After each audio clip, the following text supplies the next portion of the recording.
असली घी बनाने के लिए मैंने एक बर्तन में लिया है मक्खन।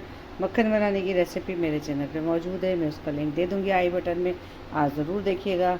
और ये है हमारी बालाई, इसका मैंने कुछ छेड़छाड़ नहीं की, ये हमारी बालाई खट्टी है। इन दोनों को मैं एक साथ चूल्हे पे चढ़ाऊँगी। आप देखिएगा कौन सा घी सबसे ज़्यादा जल्दी बनता है और किससे ज़्यादा घी हमारा निकलता है। चले जी, अब मैं इन दोनों को चूल्हे पे चढ़ाती हूँ और आप नतीजा देखिएगा। और प्लीज़ फुल वीडियो वॉच कीजिएगा, स्किप मत कीजिएगा। घी बनाने के लिए मैंने चूल्हे की आंच बिल्कुल हल्की रखी है।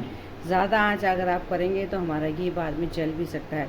अभी एकदम तो घी नहीं जलता, मगर जब थोड़ा सा मलाई या मक्खन हमारा पिघलेगा, घी बनना स्टार्ट होगा, तो हमारा जो ना घी नीचे से चिपक सकता है और हमारा बर्तन ख़राब हो जाएगा।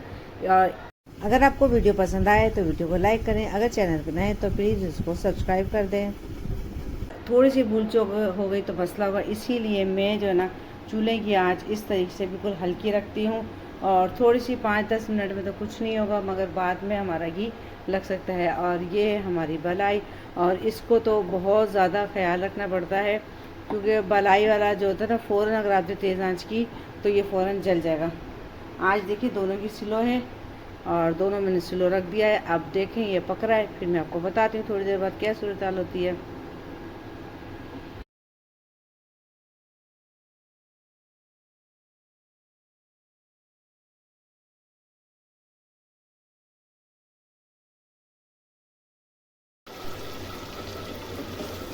ये देखिए जो मैंने मक्खन चढ़ाया था उसका घी तकरीबन तैयार हो गया है।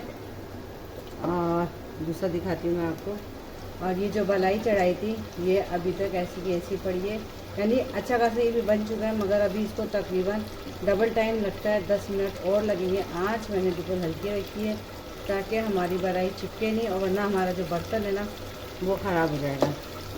घी बनने की निशानी ये होती है कि घी बिल्कुल हमारा शफ़ाफ़ हो जाता है और जिसका दाना होता है ना वो अलग अलग हो जाता है। तो घी जो है ना हमारा बिल्कुल रेडी हो चुका है। ये देखिए इसमें आपको दाना नज़र आ रहा है, ये दाना जो है ना हमारा आ गया। फिर भी 1 मिनट एहतियातन हम इसको पकाएंगे और फिर कर देंगे चूल्हा बंद।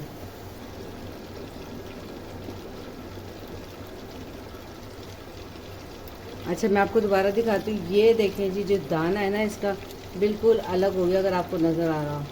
दाना देखें बिल्कुल इसका अलग हो गया और घी अलग हो गया, इसका मतलब है घी हमारा हो गया रेडी।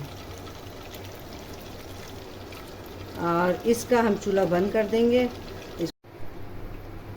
जो हम बलाई से घी बना रहे थे वो भी हमारा घी बन गया है, मगर साथ में ही देखें, क्योंकि डायरेक्ट हमने बलाई चढ़ाई थी तो जो बलाई में दूध का असर होता है उसकी वजह से किस तरह से ये बन गया। अच्छा ज़ाया ये भी नहीं होता, ये भी एक तरह से खोया होता है जिससे हम बहुत सारा मीठा बना सकते हैं, लेकिन मीठा तो हम रोज़ रोज़ नहीं खा सकते, हमें असल चाहिए होता है असली घी।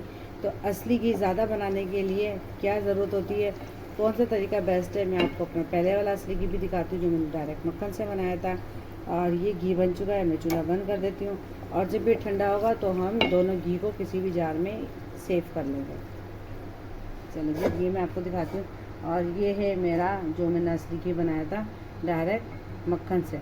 तो देखें इसमें कुछ भी नहीं, सिर्फ थोड़े से ही जो होते हैं ज़रा ये सब नीचे बैठ गए, मगर इसके अलावा कोई भी चीज़ इजाफी नहीं है। यानी मक्खन के ज़रिए से जो हम घी बनाते हैं वो हमें ज़्यादा हासिल होता है। डायरेक्ट बलाई हम चढ़ाते हैं उससे हमें घी कम मिलता है। और असली घी देखिए मैंने सारा निकाल लिया। ये मेरी स्टील की बाल्टी जिसके अंदर मैं असली घी निकालती हूँ। आप किसी भी बर्तन में निकाल सकते हैं, मगर मसला क्या है, अगर शीशे के बर्तन में हम निकालेंगे तो अगर थोड़ा सा वो फिसल गया तो शीशे का बर्तन अगर टूट गया तो हमारा पैसे भी जाएंगे, मेहनत भी जाएगी, असली घी भी जाएगा, जिसका बहुत ज़्यादा दुख होगा हमें। और ये जो है बचा हुआ खोया है, इससे मैं इंशाल्लाह कोई मीठा बनाऊँगी। और ये तो बिल्कुल साफ़ है, इसमें तो कुछ भी नहीं बचा। तो आपको समझ में आ गया होगा कि कौन सा तरीका हमारे लिए बेस्ट है जिसके ज़रिए से हम असली घी निकालें। चलो जी, आइंदा मिलेंगे इसी तरीके से अच्छी सी हेल्दी सी शुगर फ्री ऑयल फ्री कोई आपके लिए रेसिपी लेकर आऊँगी। जब तक के लिए अल्लाह हाफिज़। मुझे अपनी दुआ में ज़रूर याद रखिएगा।